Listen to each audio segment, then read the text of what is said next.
Awesome. All right. Hey, everyone. What is good? Happy again Sunday, Central, Mountain, Pacific, East Coast time, wherever you are. Thank you all so much for joining us today. I'll start with introducing myself. My name is Mel.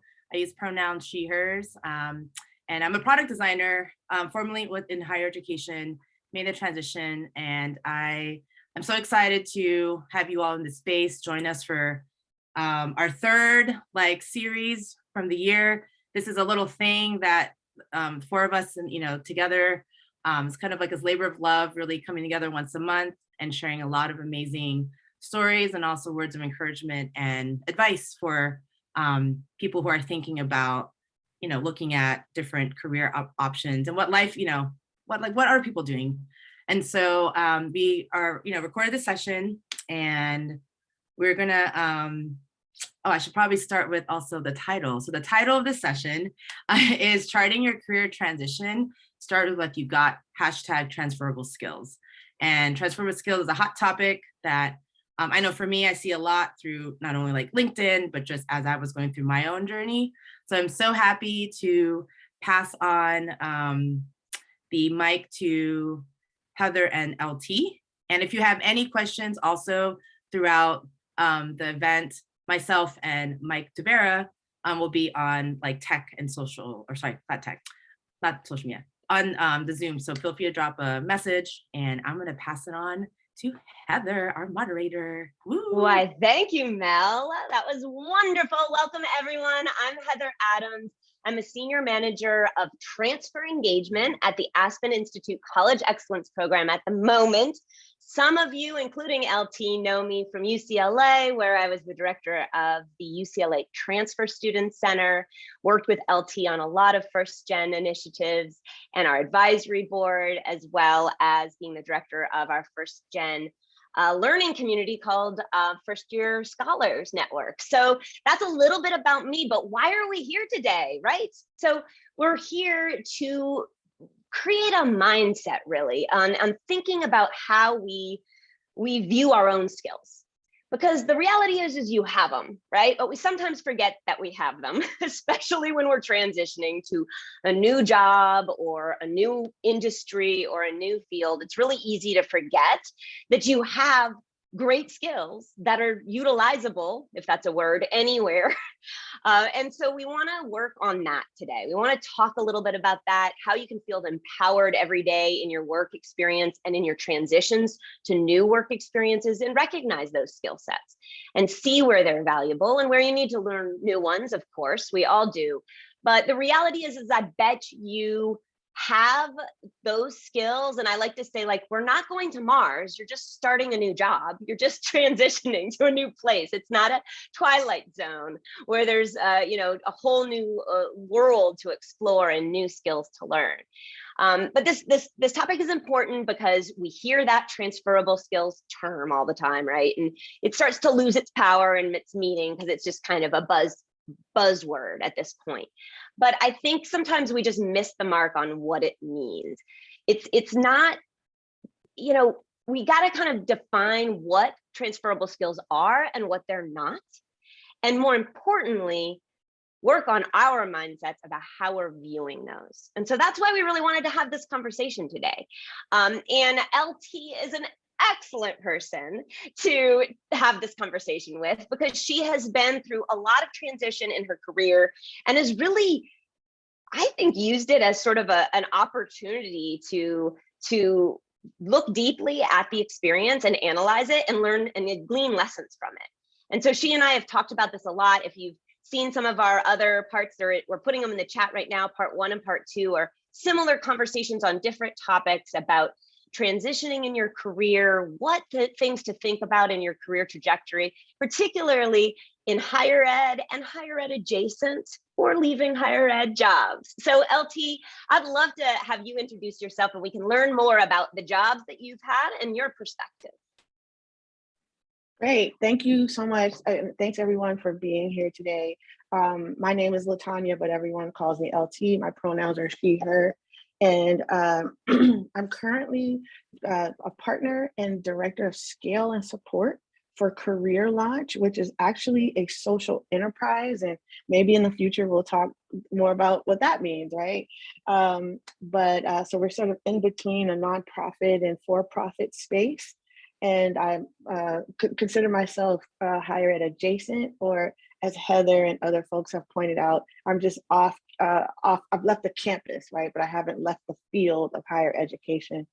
I did want to say that when we are talking about transferable skills today, we're primarily focusing on the job search process. So there may be some components that talk about what that means when you have a job, but we understand that in light of the Great Resignation, in light of people just stepping back and making some decisions about what they want to do next, that many people, especially who are currently working in higher ed, are looking elsewhere.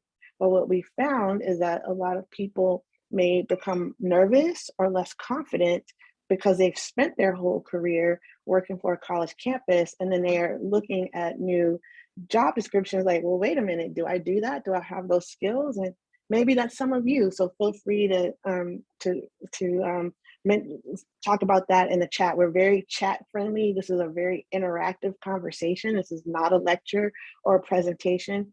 But I will say, if you've listened to the first two conversations we've had, this one is more interactive and more visual than those. So we will do our best to describe what is on the screen in the case that you aren't able to watch at this time. But actually, I'm going to use myself as a case study. So we're going to pull up a slide that gives you a good idea of the positions that I've held. And so, like I said, I didn't even put it on there. So this is my higher ed career journey, I'll say. So, and this is going in reverse chronological order for the most part. But for for 1 year, I was Dean of Student Affairs at a small private liberal arts school. I was director of first year experience at a large public school, and I did that for about 4.5 years. I was the director of, and I was in student affairs, so keep that in mind. I was a director of the Academic Resource Center is more like it's in academic affairs. And so tutoring, writing support, eventually first gen support was created too. Before that, I was at a large public school, director of a McNair Scholars Program, in addition to serving first gen students primarily, but in addition to other cohort programs. And I was a coordinator, and also have been adjunct faculty at a couple of different institutions. And my PhD is in English. So I really have come up, just to clarify, I really come up through the academic route. I've become a student affairs professional, but I wasn't trained in student affairs, if that makes sense. And if you have any questions about my background, by all means, feel free to put them in the chat or raise your hand and ask.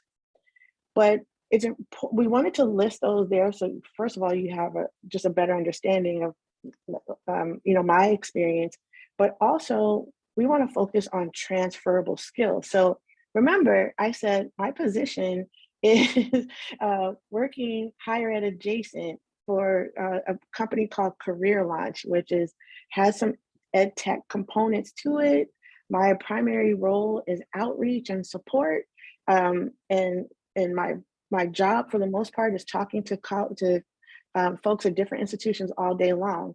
And so you could look there and say, well, how did I get that job? What skills did I possess that led me to be in this role? Good question. Let's put a pin on that. If we could go to the other side, when we think about, as you're starting to prepare or look, let's say, explore other opportunities, of course, your resume for the most part is going to have those sorts of skills, but also, we really also wanted you to think about other ways in which you may be gaining skills that sometimes we tend to forget. So these are just representative things that we wanted to share with you. And then Heather, I'll pause and see if we have some questions or if you want to chime in. So I wanted to add that Oh yeah, sorry, Danielle. I just saw your your note in there. Okay, so other things about my background that are important, that I was a co-founder and a steering committee member of a national organization, which is called the Black First Gen Collective. Also part of a national advisory board for one of the things that I oversaw in first year experience in the Academic Resource Center was Common Book. So I was on a national advisory board with Penguin Random House. I am a founder and moderator of a Facebook group that has over 7,000 members and empowering first generation students. And then I served as a club advisor for many organizations, but I'll shout out my own sorority there. So Sigma Lambda Gamma National Sorority. um, so Mel, we could stop sharing the screen for a second because I just wanted to get some feedback about what you might even presume about me, about the skills that I have based on what you saw there. And any Heather, feel free to chime in here. Anyone want to chime in? So again, I showed representative things, but what kind of skill sets would you presume I have based on that? I love that question. Feel free to unmute yourself and just say it, or you can plop it in the chat if you want. When I'm thinking about those national positions, I imagine you must have great, communication skills and teamwork, as Jeffrey just put in the chat, or community building, as Alex said, editing and writing skills as that English major, client-facing skills. So, really that interpersonal communication, getting people, understanding them, experience in managing large-scale programs and advancing and advocating for constituents. That was so good, James. Well, shout out to Sarah for saying client-facing. Already using that language. We don't say client-facing in higher ed. That's a outside of higher ed vocab for sure. Exactly. I love this. And also, you should probably write these down and put them in your resume if they're not already there, LT. Analytical reasoning, written communication, initiative. Yeah, that agency and initiative to and advocacy to take that first step, trying to make the mental shift. Oh, that's great to know, James, because I was going to ask that of, feel free to tell us why you're here today, because that will help us gear this conversation to the conversation you want to have. We want to make this a useful conversation to the people in the room on the topic. So looks like James is making the mental shift himself on this. Maybe that's either changing jobs, or maybe that's just shifting the mindset on the terms that we're covering. Danielle said an entrepreneurial mindset and mission oriented. For sure. Mm-hmm. Okay. Mm-hmm. Sorry. But here's the thing, but Heather and friends, here's the thing. It's so much easier to do when you're talking to someone else about it, right? So it's much harder when you're trying to do that for yourself. When you're just like, oh, I don't know, I don't do anything, This is why I have Heather and Mel and Mike in my life, so that they can tell me these things. And so you really, in a previous conversation, Heather and I have talked about the allies that you can identify in your world, especially as you're job searching. There's different, you want mentors, you want allies, you want, what's the other thing? Sponsors, right. But this is the role that someone else can play for you to help reflect back to you your skill set. And then you do what I just did, is write those things down. And those are the types of things that are going to go in your cover letter. Yeah, absolutely. Yeah.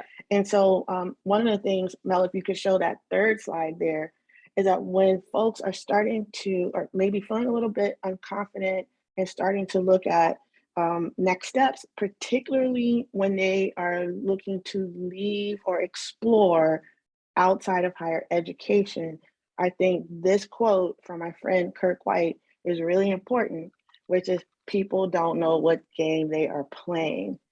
Oftentimes, this ties back to my own personal connection to the concept of hidden curriculum, so that if you aren't aware of the game or the rules, then you'll be very confused by it, and you'll have a hard time being successful. And so really, Mel, thank you so much. I think what we've been attempting to do in this conversation is unveil that hidden curriculum and share our knowledge.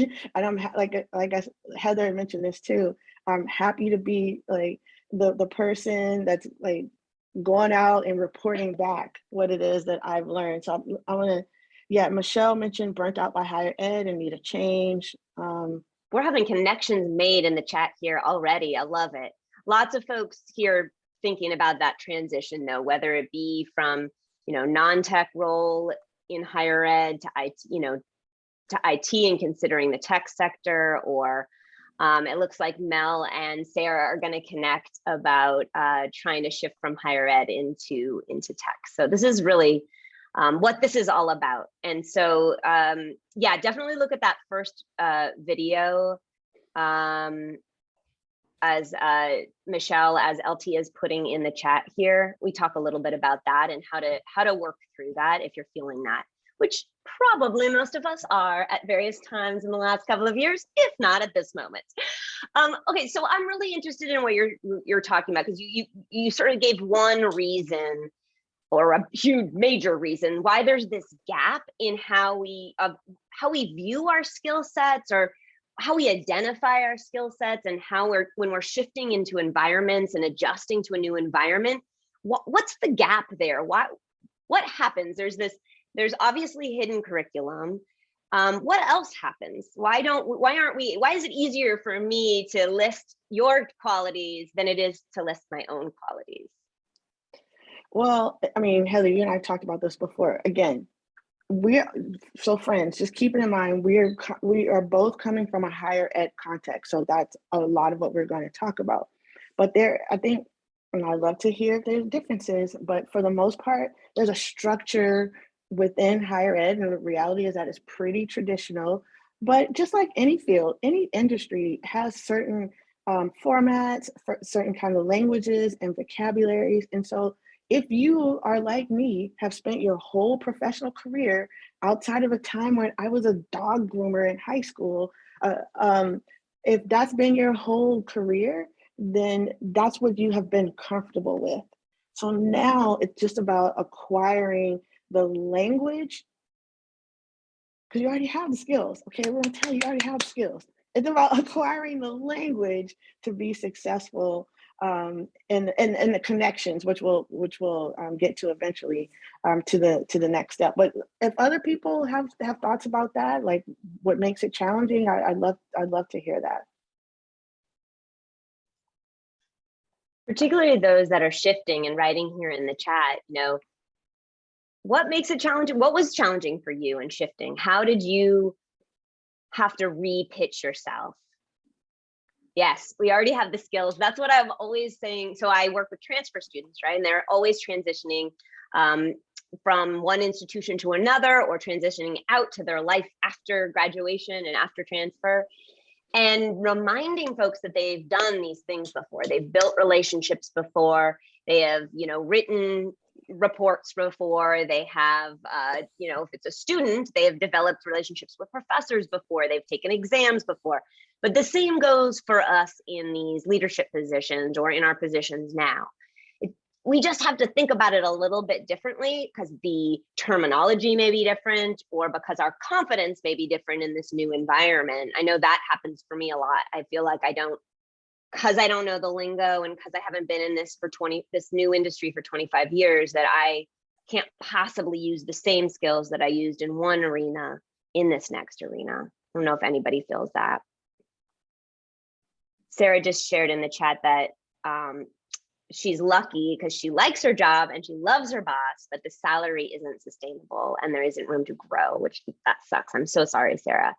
I'm ready for a change that'll allow me to move anywhere and work from anywhere with a more lucrative salary. I love what Alex said. That's it. Alex is setting us up for the next part. I love it. Alex says challenge equals jargon in other industries. Difficult to tell which job roles to even look at. or what to be qualified for. I love that. So that does actually really segue great. Alex, it's like you are on our team here, because we actually wanted to dig into that a little bit. We wanted to talk a little bit about some of those odd lingo and language that we don't understand, and maybe identify some of those key terms outside of education and in ed tech or in the industry that you're looking into that are unfamiliar. So what are some that were unfamiliar for you, Alex and Alma?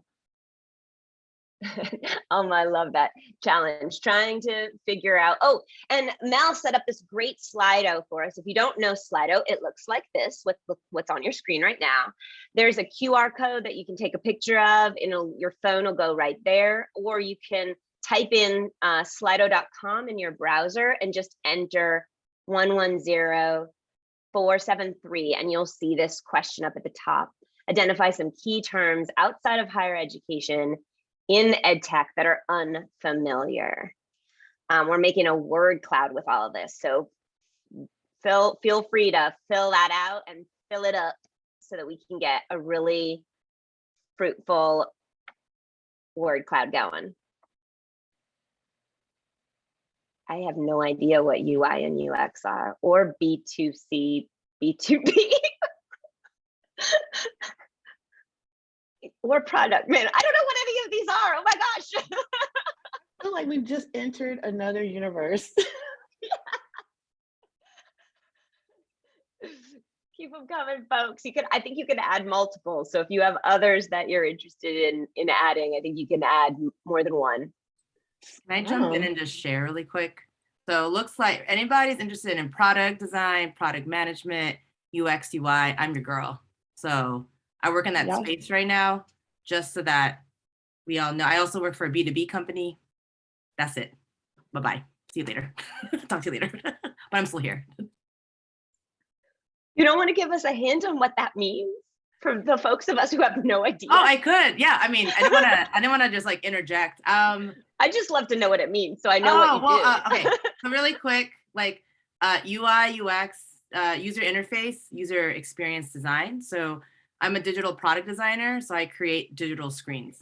So that's mobile phones to websites to even, like Tesla cars, like Peloton bikes. So any digital screen I create, like I help design, and I work with a team of like engineers and product managers. And we also have Scrum leaders that will help with the project management, like pretty much Scrum is like the project management flow to get stuff done. You all heard of Agile? There's an Agile methodology. I work in 2-week sprints to produce features and do pass off to engineering teams. So I work for an ed tech company. Actually, it's higher ed adjacent too. So I work with a company that promotes workforce education. It's a company called InStride. Definitely look it up. And I just started literally 2 weeks ago. So I'm really brand new, but I've been working on leveling up product design since 2020. So happy to talk. Oh, I see wireframes. Oh yeah, whoever's putting these UX terms, y'all need to really hit me up, because I literally just, I'm like, that's what I do in my role. So I'm happy to help in any way I can.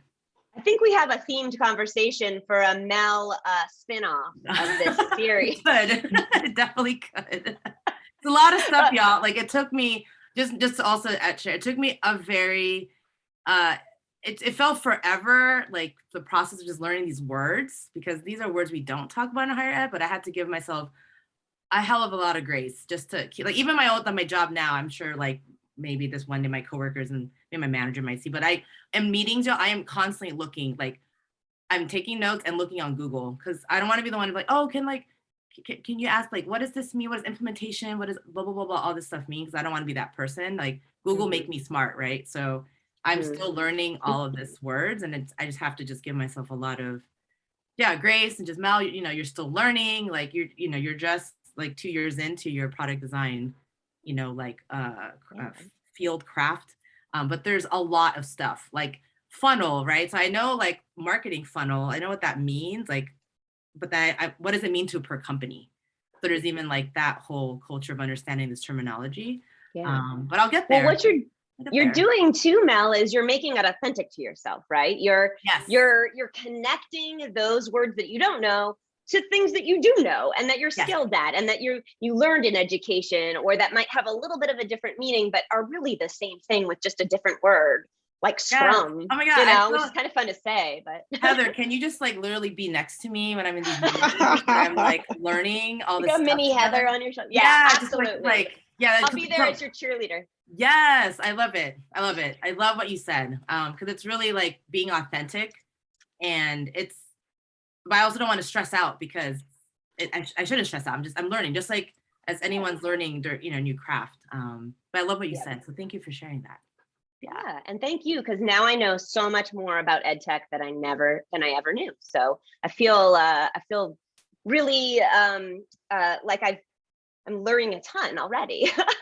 But to get back to kind of our focus here on what Mel was talking about in transferable skills and how to be authentic to yourself while still moving forward with a shift in your career.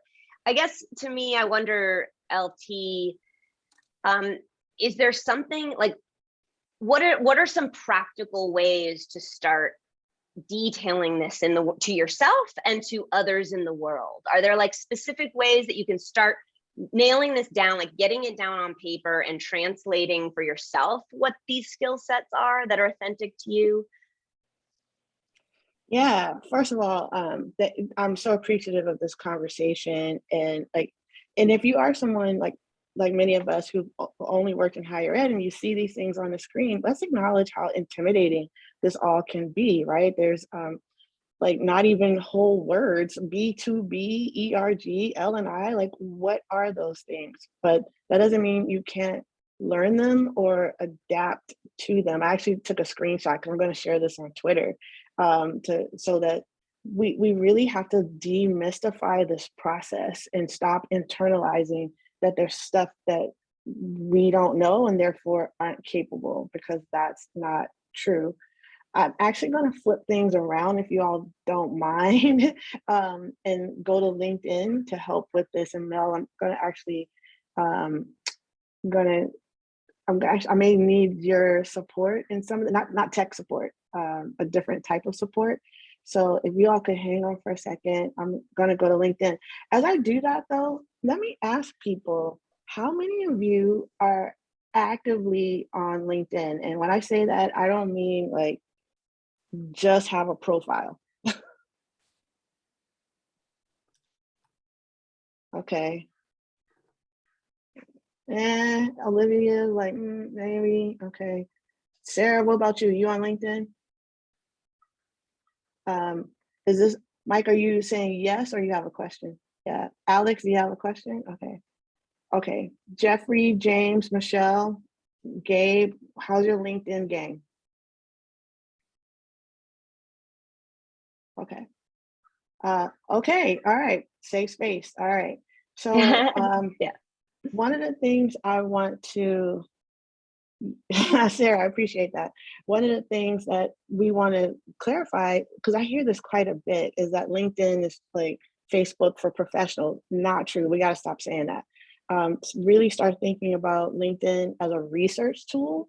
And these are some things that I've been learning. And so I just want you to know we're going to continue to encourage people to network. And it may cause some butterflies in your stomach. That's okay. We'll hold your hand, but we'll also share with you the value of doing so. So Also, LT, yeah. I love the word network because I just think of it as building a community. And I think people get scared of this word network because it sounds so like networky, and we've got this old school like vision of like some dude in the 80s with like a phone and like he's all slick, and I don't know, like we have this like weird perception of what networking is like, I'm really good at this and that and here's my card, but that's not what networking is at all. Networking is just having conversations with people you know, and like managing those relationships over time, right? Nurturing them, communicating with people that you like or that are in fields that you're interested in, and just having this community. And it does work. I mean, Mike just put networking works. It does. And if you can make friends with it, And that's kind of how I like to view it, is it's just our community, you know. And you have communities that are social communities, you have communities that are in different fields, you have communities that are going to be more professional communities or mentoring communities or sponsoring communities, and it's just all about that. And I love what everyone's putting in the chat. Sarah asked a question: are there any here that have connected with student and coworkers and you don't want them to know you're looking for a job? Yeah, that's the spot you're in. Okay, Sarah, like we can definitely address that. And yes, Mel, I agree. It takes a village. Community and is what's really vital and pivotal in what we're doing, and especially in these shifts and transitions. I know LT would agree with that. All right, you asked about some tips and tools. Here we go. Let's do it. And Sarah, we'll come back to your question. Absolutely. Don't fret. Hold on. Wrong screen. Yeah. Wait, hold on. What happens when you got the multiple screens going. Okay, homies. So this is LinkedIn. All right. And so either James or Mel, what's one of these companies where you're seeing things like the Scrum or all those sort of ed techy type of positions posted? What would be an example of one of them? Oh, that's a good question.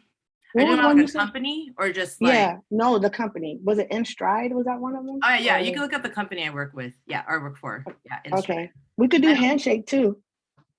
People familiar with Handshake? I feel like Handshake might be better because I think they're bigger than my company. It might be like more roles. Yeah. Okay, friends. All right, so we're just in the exploring stage. Do not apply yet. You are just exploring. So let's say Handshake, which a lot of people are like, oh my God, Handshake, you can make a lot of money. You're so high ed adjacent. What I would suggest, you go to the company that you're interested in, go to people.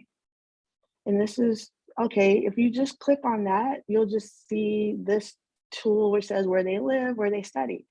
Click here, which is next, which is what do they do? And if you scroll down, you'll start to see, first of all, a wide range of things that people do at this company. And so when we're talking ed tech, that's so big. It's a behemoth of a topic. And so you have to kind of narrow in. Heather said this at the beginning. There's like the engineering side of things, like where you're doing the building, but then there are all these other components. All right, someone in the chat or someone unmute themselves. What part of of these things listed, what interests you? What would you like to know more about that someone does at this company? We're seeing operations, product management, human resources. Someone put in the chat, Sarah put customer success. Yes, what the hell is that, Sarah? So we click on that, and if you scroll down, you'll see the folks here who have this role, okay? All kinds of things: customer success manager, strategic customer success. Here's what you can do. Ideally, so this tells you the connection. Oh, no. That tells you, I think, how long they've been in Handshake. You can, let's see, Nick. Let's go to Nick. Nick is a senior educational support specialist at Handshake. It looks like I don't really know Nick, but you can do some poking around, right? And then guess what? You can connect with Nick. Yes. And you can actually send a note. Well, this isn't here. What you can do is add a note and you can say, hi, Nick. I am interested in learning more about what you do. I won't do that right now. But that is actually one way to learn about what it is that someone does with low stakes. You're not looking for a job. You just want to know what they do, okay? And you have nothing to lose, right? Because you have examples of this, LT, I know. Like you've done that, I've done that. What people do happens when you've done do that? this all the time. They do it all the time. So this is a way you can actually this is the building of the community. You're just exploring. You say, hey, Nick, can we have a coffee chat for like 20 minutes of your time to learn about what it is that you do, right?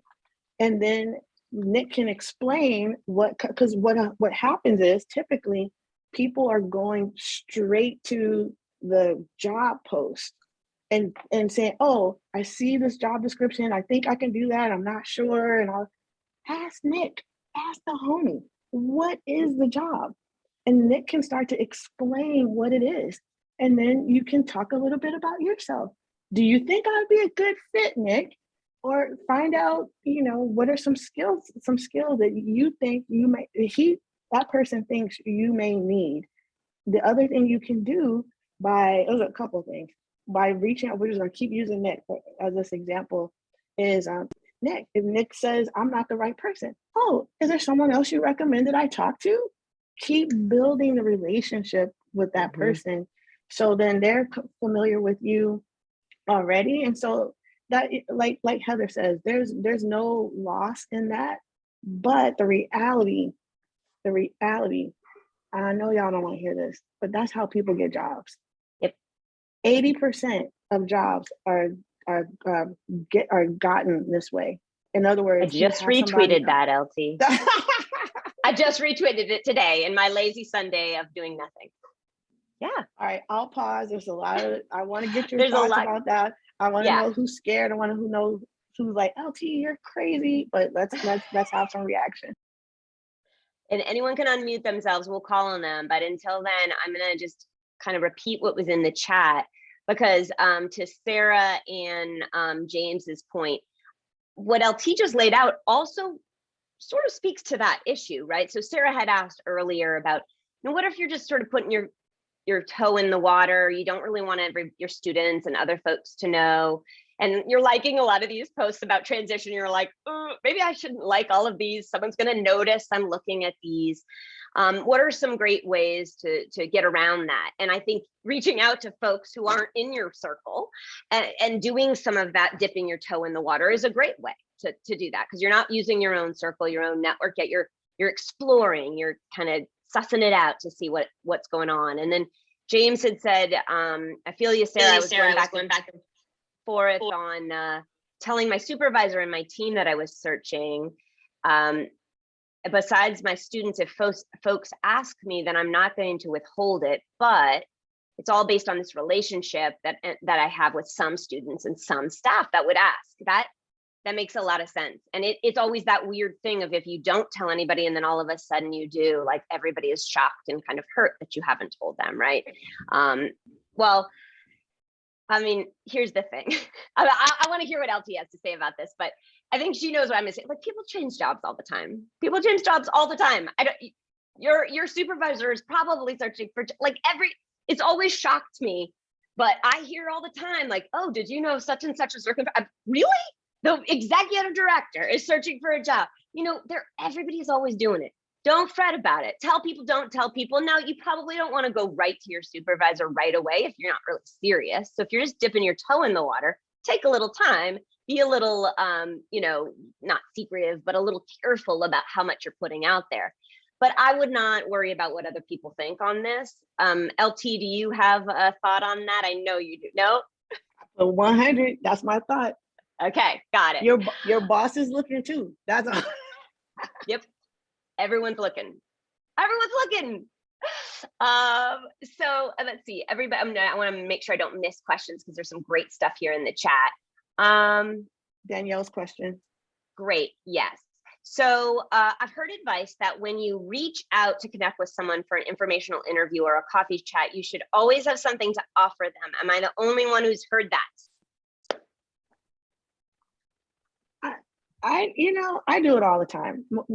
It depends on how you ask. Anything is in a matter of the framing. And if you're just saying, I want to learn more about you, that's all gravy. I mean, that's fine for me. I can't give an hour of my day, but I might be able to give 20, 30 minutes. And so being specific about the amount of time, and remember, don't go in asking for a job. that's not, you're there to build your network.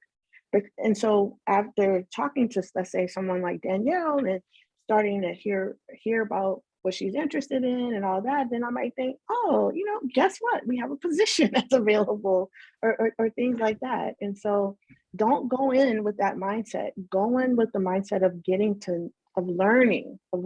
And so you're like, I don't know. I don't think you have to make it that kind of one-to-one transaction. I think a lot of people really want to give back and want to pay it forward. And if they don't, then they won't take the meeting in the first place. So I don't think you have to worry about that. Heather, you got something to add?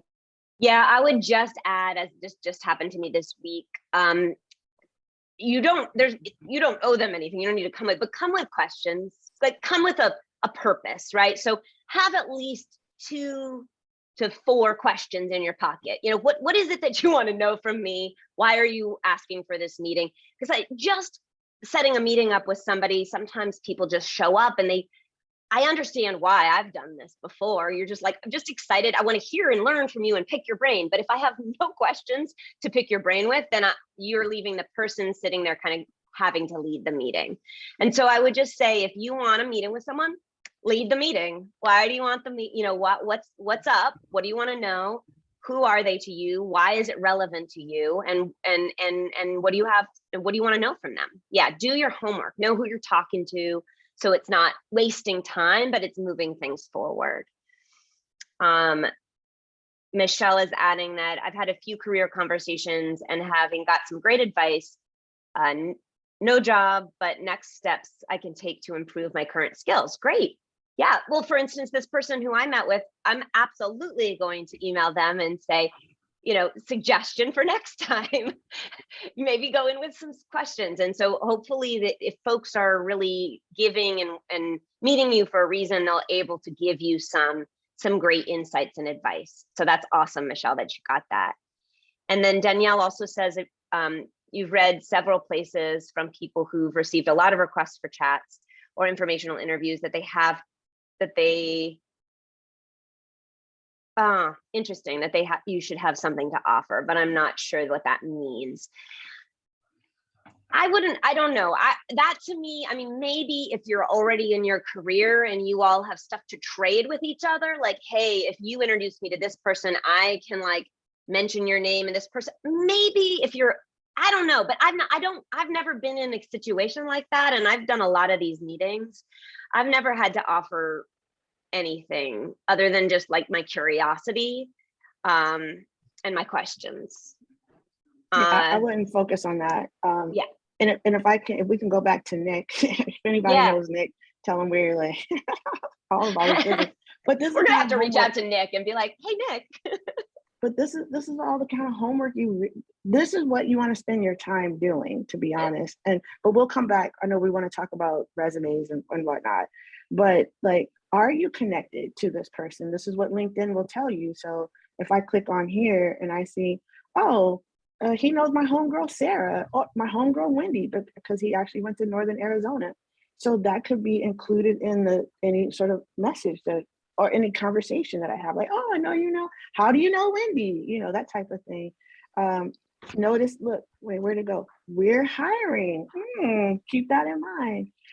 But before you even get there, do a little bit more digging here. You might ask about Nick's experience with the freelance writing.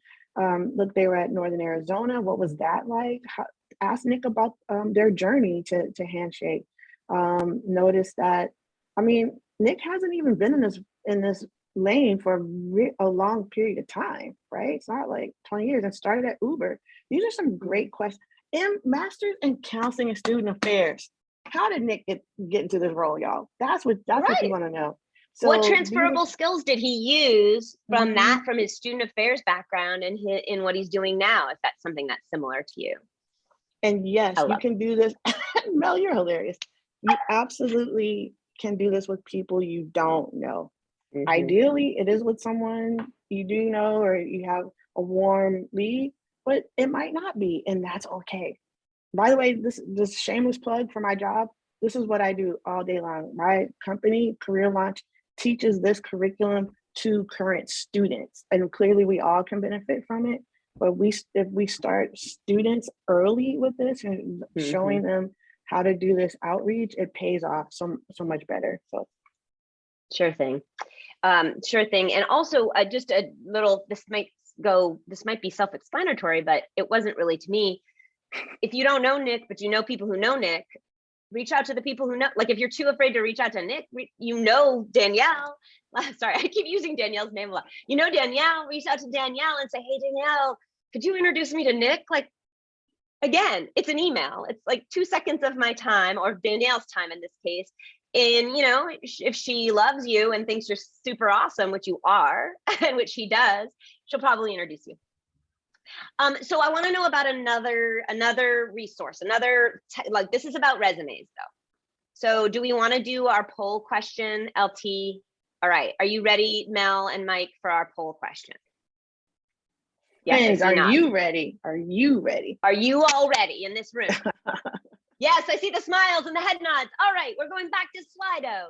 Use the QR code or type into your browser slido.com and the number 110473. And the question on the screen is, do you have multiple versions of your resume? And it's a yes or no question.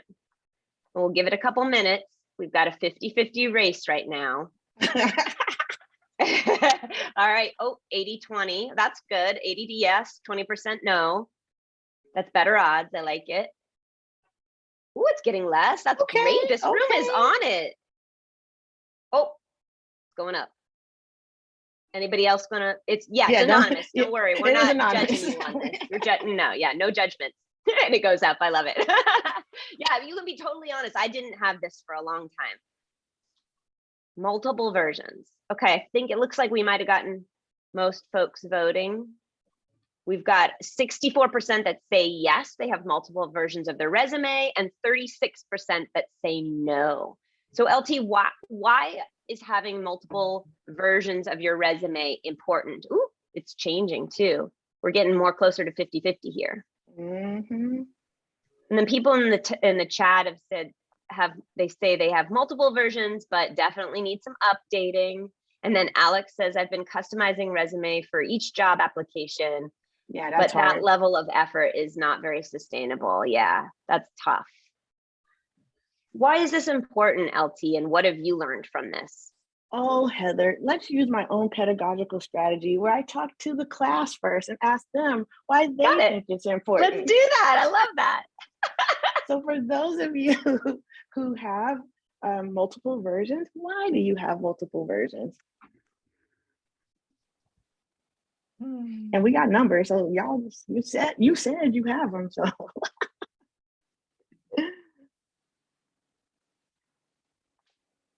I can share. I have by now quite a few years of experience, and so I really have to filter in what is relevant to the roles, because if I just list everything, it's just 70 pages. Love it. Thank you, Olivia. Anyone else? Danielle wrote in the chat, I haven't updated my resume for a while. James came off camera because James is going to drop some knowledge. Do it, James. Well, I was like, I don't know about all that. But I have like my higher ed resume, which kind of has everything, and then different resumes for different fields I'm interested in right now, like customer success, learning and development. So, but really when I say like different resumes, it's just like a skeleton, and I have to plug and play and like transfer it over, which is what I'm hoping to get out of this, like how to transfer those skills. Love it. Thank you, James. Yes, we would strongly recommend, if you haven't yet, to have different versions. And again, some of them just a standard template, and you may want to tweak it a little bit. You certainly want to customize a cover letter every single time. I agree with Alex, who said it's unsustainable to constantly recreate your resume or your CV every time, but it could be pretty standard. However, if you are switching from, let's say, the higher ed role, you really want to have a different version of your resume.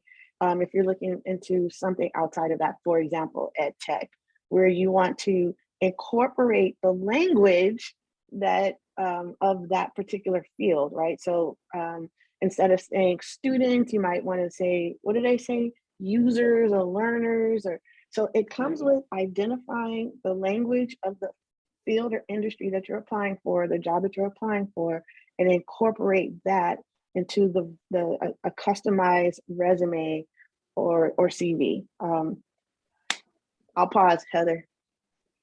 That was perfect. I love that. I do the same. I mean, if you're not switching industries or fields, sometimes I just do a working draft that has everything that is 17 pages long, and then I just pull the bullet points from it in the sections that I need for a particular role. So if it's like more communications and marketing driven, I pull that part of my resume. If it's more advising and coaching, I pull from that part of my resume. But yeah, that I think I love everything that you just said.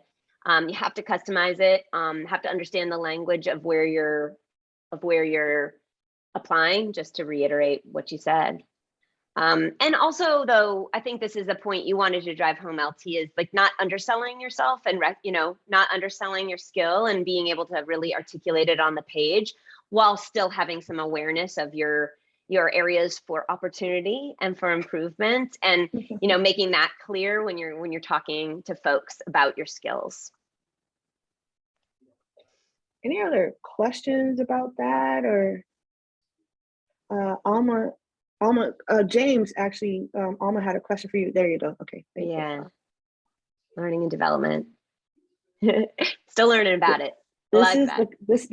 This is the type of community exchange that we need to have, folks. Oh, I made this note earlier when we were talking about, back when we were showing the word cloud and not understanding these particular terms and things like that. The folks who are disproportionately impacted by internalizing that like some kind of deficiency, first-gen professionals, women, people of color, LGBTQ identified folks, right? So ultimately, this is a social justice issue and an equity issue. And so I said this before in another video, where many folks are frustrated by higher ed and how it continues to uphold white supremacy and white privilege. Well, same thing in all the other industries too, right? So we're gonna have to continue to shore up our backpack and our knowledge. But like you all said, I'm a community builder, so I'm all about sharing the knowledge and passing it on to others, so that once you learn it, help somebody else learn it too, right? Don't close the door on them. More connections being made in this chat. I love it. Michelle, James, Michelle has also been exploring learning and development and joined the Association of Talent Development, ATD, to learn more. So that might be a great place to head over to, James, if you haven't already. Thanks for that tip, Michelle. Great point, LT. Do we want to talk a little bit or get folks working on some of the, maybe just their own experiences and skills and that they have on their resume and in their toolkit? Maybe just throwing them out there in the chat or out loud if folks are open to chatting with each other about kind of what are your skills and experiences that you want to have on your resume or that you want to have in your toolbox. It looks like James and Michelle are already exploring some of those things in the learning and development land.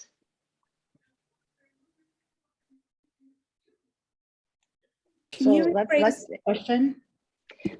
Yeah, sure, absolutely, Olivia, thank you.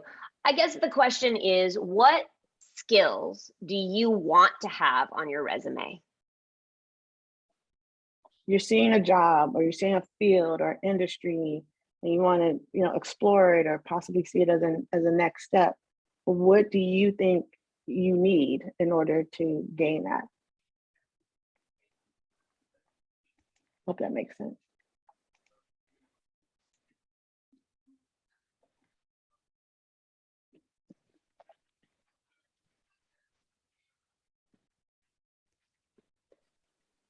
So let's say, y'all who, yeah, go ahead, Chelsea. Yeah, for learning and development, are there some aspects of those roles where you feel like you actually don't have that, depends on the job. Danielle was putting in the chat. Well, Sarah said it depends really on the job, which that makes absolute sense. And Michelle added in L&D, like certifications of training, like strengths training. And then Danielle had added, I want to create more. I sit in on a lot of meetings and I write a lot of reports. Yeah. Okay. I have so much to say. First, say it. First to Michelle. So about these certifications, are they required of these positions, like DISC or anything, or strength? Is it required?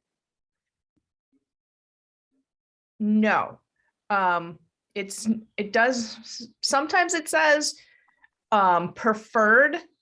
So, but when I've talked to people who are in L&D, they said it gives you a leg up, especially since I'm coming from not really having experience in learning and development. So it would show that I have more credibility if I had some of these certifications.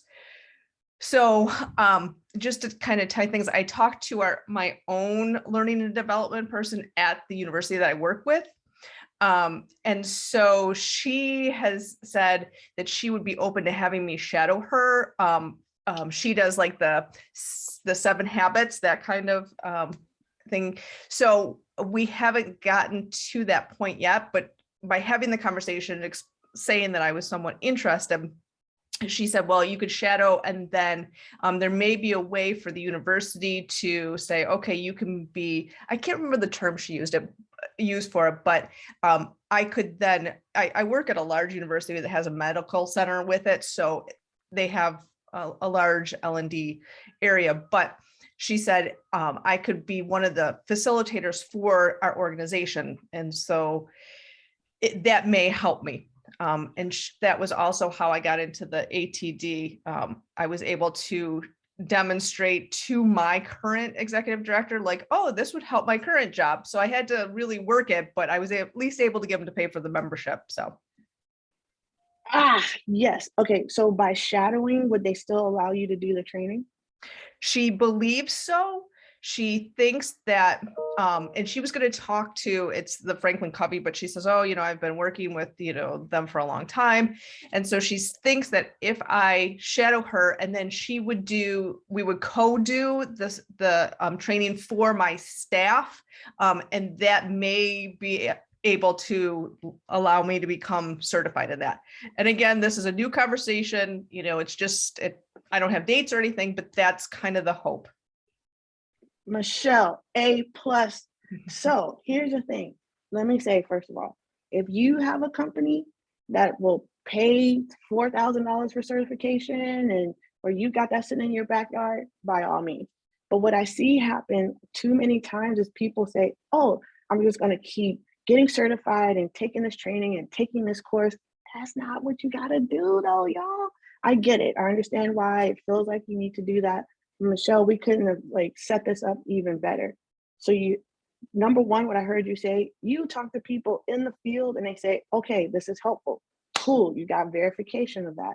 But then how can you go about getting this information or getting this education or what have you without necessarily spending all that time? And you having that applied learning, that's so amazing. Then it's better than in some ways it can be better than a certification because you're doing it in your own at your own institution. So those are the types of things we wanted to talk with you about, is how do you create your own opportunities? I'll pause there. I have more to say because I'm going to have a whole sports metaphor for that. Even though my Celtics lost today, it's all good. But we also wanted to hear from other people. What are some skills or experiences that, like Michelle shared, that you feel like not okay, we got to get your feelings out of it. What if somebody told you that you need in order to be successful? Because your feelings might be wrong, because you might feel inadequate. That doesn't mean you are not inadequate, but other kinds of skills that you are James, that you don't have. Mm-hmm. Yeah, James put some, I think, in the chat. Other than the ongoing training, helping people adjust to new technologies So maybe that's like a skill set that you want to help folks with, James, it sounds like. Yeah. And then I still like, yeah, go ahead, James. Oh no, I was just saying, yeah, I think that's why I was also looking at customer success to help folks kind of get acclimated to technology, because I realized like in our field, we do a lot of things in like an inefficient manner. So like all about like how can we improve efficiency using like, for example, student staff files. We're still always working. Yes, I am. We're still like paper files in somebody's office. And it was only due to the pandemic that we moved them over to using SharePoint. So like things like that, like how to help folks do those type of things. So that's kind of what I'm interested in. That's because Sounds like you're already, yeah. Sounds like you've already helped people. At least, I mean, maybe I'm reading between the lines too much, but it sounds like you're already helping people with some of that shift. Yeah. How many Zoom tutorials have you given? Like short little 5-minute ones, maybe like a few here and there. Particularly like when new stuff comes out. All right. I'm just saying that's you're already learning that skill. Yeah. And then I wanted to go back up to Danielle's point of wanting to create more. You know, there's this and how to maybe translate that. I don't know, maybe I'm reading into it, Danielle, but you said you sit in a lot of meetings and you write a lot of reports and you want to create more. That's what the skill you want to have. But I think you probably already have that skill. Oh, you're unmuting. Go ahead. Yes, I was just kind of to specify, because I feel that I am a very creative person in a bureaucratic environment that stifles a lot of that creativity. And I'm also in a management position. And that is, I don't think I have the temperament for that. And I'm finding it a challenge. And being an introvert and just a whole lot of other things. And I would love to find a place that allowed me to be the introverted person that I am, and it didn't feel like a stretch all the time. And so I know I like to create, but I don't want to create reports. I don't want to create emails. Like I can't have those be the only things that I create every day. And so I've just been feeling really stifled. Can I go, Heather? Yeah, go. I feel you on that, Danielle, and I'm wondering, and I can imagine that like your mental health and your time and all that can be compromised. Are you able to carve a little space for you to express your creativity anywhere, like outside of work? Yes, so I write. I independently published a book recently, and then I've been writing more. I've been adding more to my website, which is a blog, and also some on LinkedIn, and I'm hoping to publish on Medium. But, and then I also had posted earlier, I'm looking into UX writing, which I just recently found out about, which I didn't realize was even an option, but to be able to use the writing skills that I do have in a different capacity. You're on the pathway. Do you have a writing version of your resume? No, not since I graduated from grad school 10 years ago. Here we go. We just saved a life, y'all. Your next creative project. I see it, Danielle. But you're doing it. You're doing it. You're doing it. You're making room for that area that you really want to go for. In one of our previous sessions, it's the zone of genius that LT, you talk a lot about this, finding the thing that you're really good at. It's not just about what create that vision board. It's not just about what you're good at, but it's about what your zone of genius is, right? Am I getting that right, LT? Oh, yeah. One question I have though, Danielle, is, and I don't know, I'm asking because I sincerely don't know, with the user experience writing, will that give you that creative expression? I know it's writing, but will it still be technical writing? So those are just questions I would have, so that you're not now in a new industry and still feeling stuck. That would just be my only question. From what I've seen, it does sound really interesting, and just UX, there are a lot of different, and Mel is on the call who probably knows way more about it than I do. Well, definitely knows more about it than I do. But there are research components, which I had also been really interested in because I like to ask a lot of questions and do a lot of research. But UX writing, it's about the micro copy that you see on, say, websites or in apps that you kind of overlook and don't realize that there's a person who maybe is dedicated to writing those things, or creating the really creative 404 or error pages that you might see on a website. That's not just the boring, like, oops, you landed the wrong place. Yeah. But I didn't realize that I had already started kind of doing that when I was creating my own website. And so I just thought, hey, maybe I could look into this and see if this is an option. Danielle, remember that slide I showed? What was my, paid job experience? What was this other stuff I was doing? So if you could go back and create that for yourself and continue to network, don't apply for jobs yet. You're not ready for that. Get that together and talk to a lot of people. So then doors can start to open, like you get connected to the right person. Yeah. Absolutely. And just, know that you're not alone. Like, I personally have been in a job where I felt like my creativity was stifled, and like you're doing exactly what you need to do to find your avenues out of that, so that you can feel really fulfilled and purposeful in your work. So I'm excited for you. You're in the exploratory phase, and that's fun. Heather, can we go back to our friend James real quick though? Yeah, absolutely. I get the sense, like you did, that James is probably already doing this work already, and there may be ways to be even more explicit. Like, are there opportunities where you could, let's say, go to your supervisor and create a committee, like start a committee that addresses the tech issues in your area, or maybe there's an existing one on campus and you can join that one. So then you start to get some more formal experience, and you'll also start to connect to people. So you got to get outside of your department and volunteer, and then start to expand your network. So that's another way of creating opportunities. It's a sports metaphor I was talking about. So there are people that can only shoot well in basketball if they stand in a corner and you pass them the ball. But oftentimes you have to be like LeBron James, someone who can create their own shot, right? And so that's a good way to think about your next step, is how can you create an opportunity for yourself? Do you drive to the basket? Do you want to step back? Those types of things.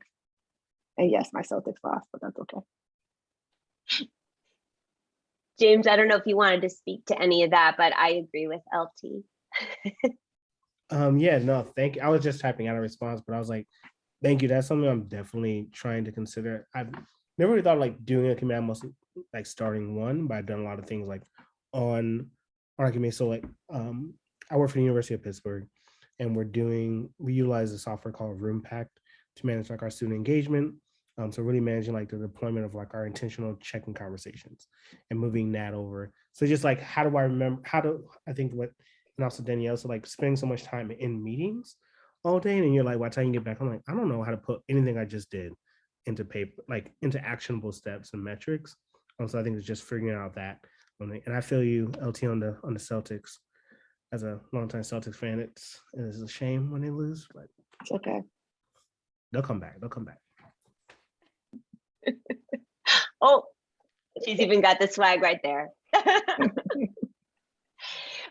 So, I want to be cognizant of people's time and Sunday afternoon, but I also want to make room if there's anybody else who wants to just talk about what skills you want to have on your resume that maybe you think you don't have, or you're maybe planning already to gain them, like Danielle and James and some others in this room.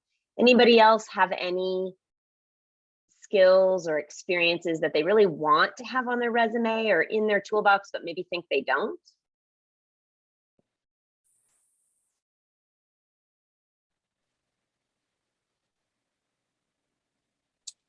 Okay, well, we are, oh yes, Olivia, I see your hand raised. I don't know if this is so much a skill, but just kind of a way of working. In higher ed, at least in my experience, we've tended to be much more, it seems like a slower, more committee-based process. And so one of the worries I have is shifting into areas that are a lot faster and just have different ways of meeting and collaborating. So I think skill-wise, it's kind of, maybe it's ramping up my technology and like the ways that, more modern, I mean, higher ed is very traditional. So the ways that more modern workplaces work. But that's one of the concerns that I have out of pivoting is like, am I going to feel older than I am just by virtue of what the pace I've been used to working? You might. I've had to adapt. I started my position in January, very fast paced. We start at 7:30 in the morning, which I wasn't used to, and there's a lot of technology that I've had to get to know. But I mean, look, I even said to my boss one time, like, how did you know I would be good at this? Because I didn't have the skill set before. He was like, LT, you're great with people. That's the main thing. Like he said, the other stuff you'll learn. And so, and I have learned it. And so I would just continue to say to you and everyone, to don't underestimate your ability and your ability to adapt. But I'd rather, for me, speaking for myself, rather take the time to adapt than to stay where I was just not happy. It was just absolutely worth it. Just 100% on that, 100% on that. And I would just say, Olivia, you might, and you may, yeah, you probably learn new skills, but you also might find that you are really skilled in other areas and you're actually schooling the folks that you're with. And it really doesn't have to do with age as much as just spirit and curiosity and interest in the new thing, right? And it's always going to take a while to adjust to the new environment, and my environment was really fast. And I certainly had bouts of, like, can I cut this and can I do it? And can I swing it? But, then I saw why I was hired and where the gaps were and the areas that actually my knowledge and my skill set fit the gaps.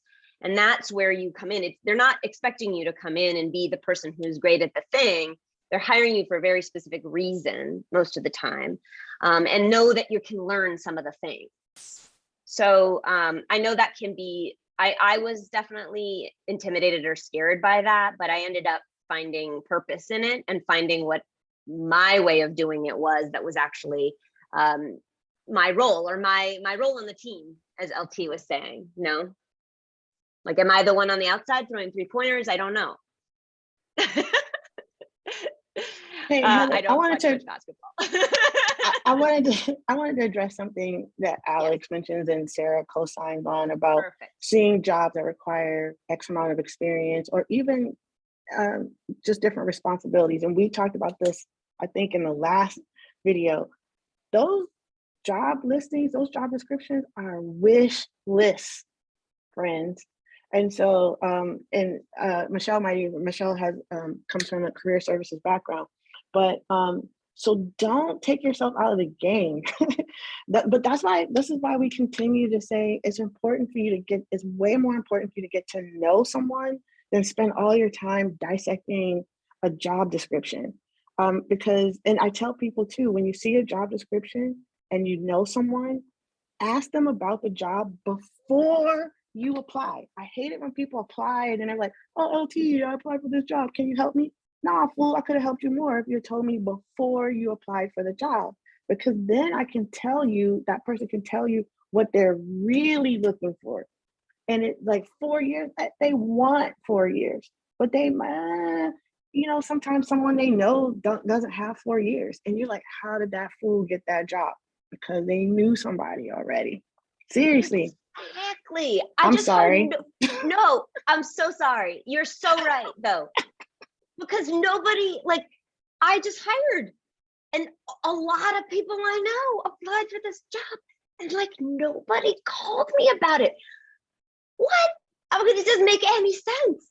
I ended up, seeing some of them in the process. I had to recuse myself, obviously, from the hiring process because I knew them. But why in the world wouldn't you call the hiring manager if you knew the hiring manager?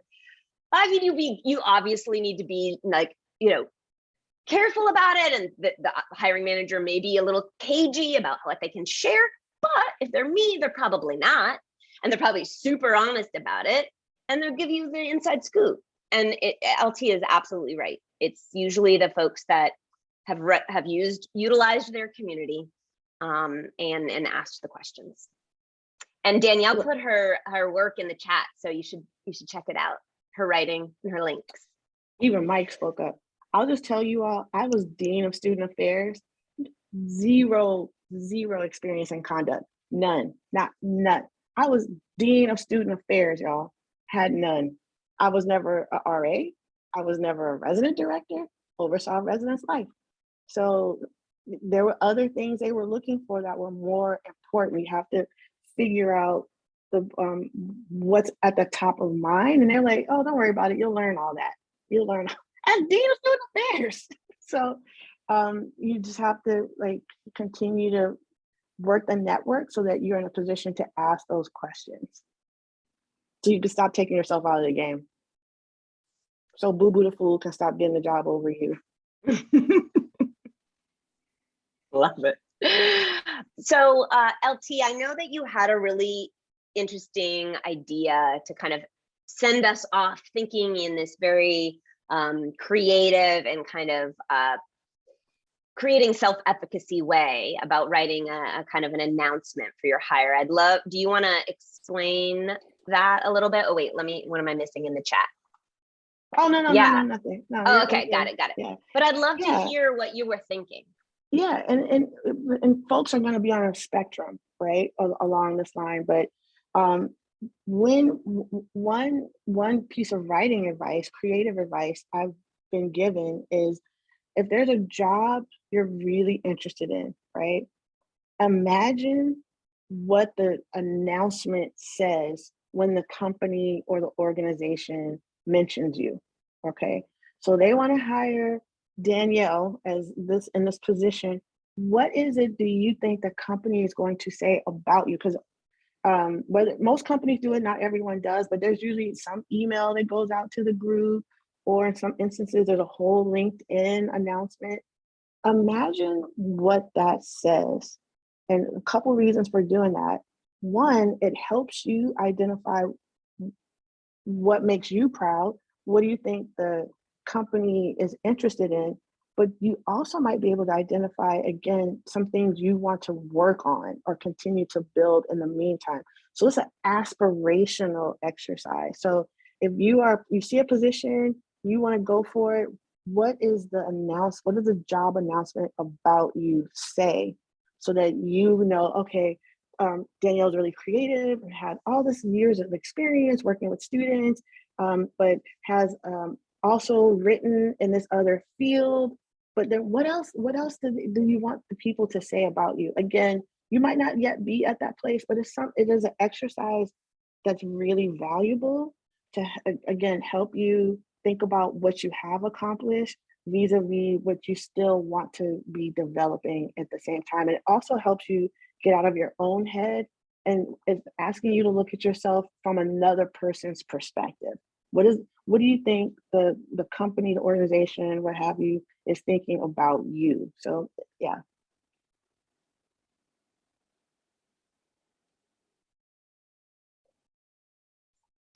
Oh, I see. I'm looking at James's comment. They thought the supervisor thought that getting an interview because a close friend works at a company is a form of nepotism.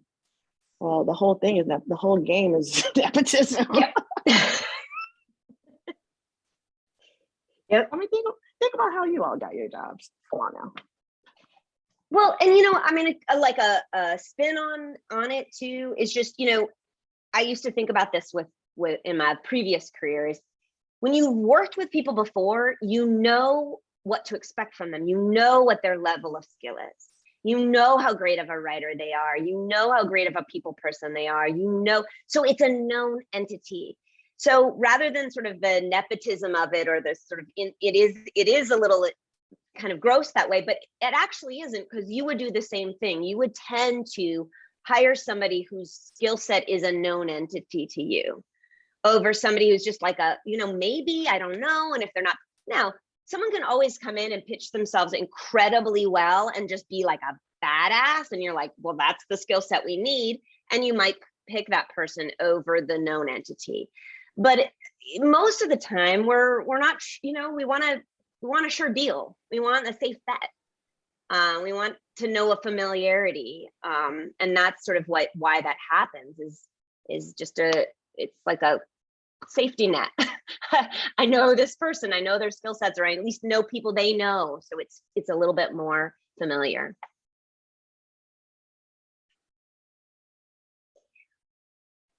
It's been great. This is awesome, y'all. So think about what LT just said, because I really like this activity. And, obviously you don't have to share it with us if you don't want, but, really thinking about those. Yeah, let us know about future topics for sure. Other things you want to talk about, you can even put them in the chat now while we're wrapping up and saying goodbye. Ooh, salary, I love that. Yeah. But if you want to, really focus on kind of what is it that makes you proud? What are the gaps in your learning? Where is it that you want? What is the position that you want? What is your dream position?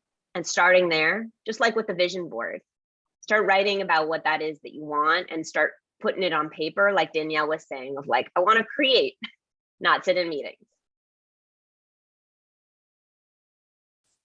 Well, y'all, this has been amazing. You've asked such great questions, and thank you for sharing, everyone. We're going to keep doing these. So yeah, send us topics, send us things that you're interested in or curious about or don't know anything about and want to hear more of, and we'll make it happen. LT, any last words as we wrap up this Sunday afternoon? Thanks for everyone for being here today on a Sunday. As always, thanks to you, Heather, and the folks behind the scenes, Mel and Mike, always getting it done and holding it down. That's the way. Yeah. Bye, y'all. Hope to see you again soon. We'll send the video. We will share the video. We'll send the video, and we'll make sure to connect with us on LinkedIn.